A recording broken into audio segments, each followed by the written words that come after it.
Good evening, my fellow climbing aristocrats. Today we will be doing a first on the channel. We will be doing a 510 high angle shoe review. Let's get into it. Here we have the high angle, the 510 high angle climbing shoe. So I got this shoe about 2 weeks ago. I've been climbing it every day, twice a day, something like that. I got it from the 510 website. I think it retailed for like $160. Yeah, so first I'm gonna talk about the fit. So I have pretty skinny feet and actually a very, very narrow heel. And 510 shoes for a while have sort of been, I don't know, the heels have always felt kind of baggy to me. So I was considering getting the low volume or female version, but I decided to go with this one.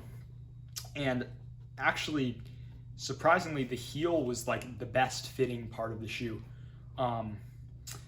And that's surprising because the rubber comes up like pretty high on your Achilles tendon, and usually that makes for a lot of discomfort, but it actually felt very comfortable. It just sort of like suctioned onto my foot, which is really nice.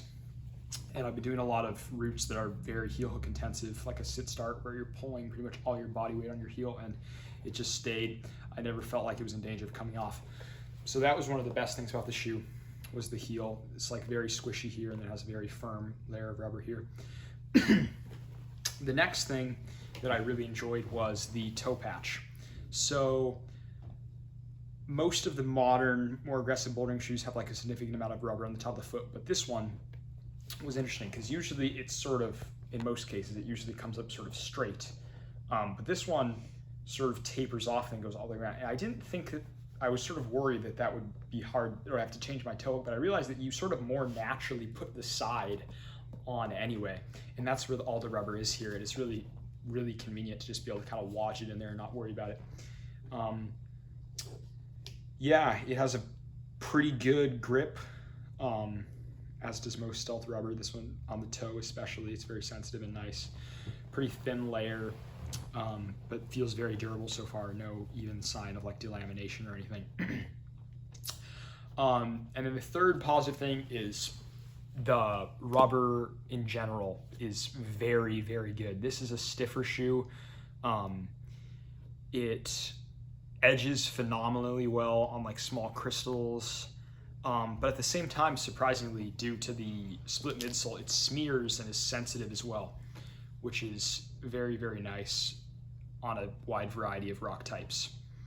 Okay, so those are the three things I really like about the shoe. Now let's move on to some of the more negative things. Number one, the thing that I dislike about it is the volume on the top of the foot. And again, this is likely just my foot shape, but it feels very baggy and loose. And when I'm edging, I can see it like sort of compressing and like bloating where all of the areas where there's like dead space. Maybe that's just because I didn't size it correctly. The rest of the shoe feels sized correctly, but the volume in the forefoot feels very baggy. The next thing that I dislike is it's very hard to get your foot into. Even though a lot of performance shoes, when sized correctly, are sort of hard to get into, this one is especially difficult.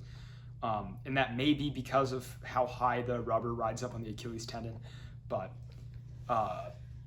yeah, in general, I would say this is one of the hardest shoes that this is one of the hardest times I've had putting on a shoe, and I've climbed in a lot of pretty aggressive climbing shoes. Overall, I would say very positive. I give it probably 4 out of 5 stars. 510. Please sponsor me.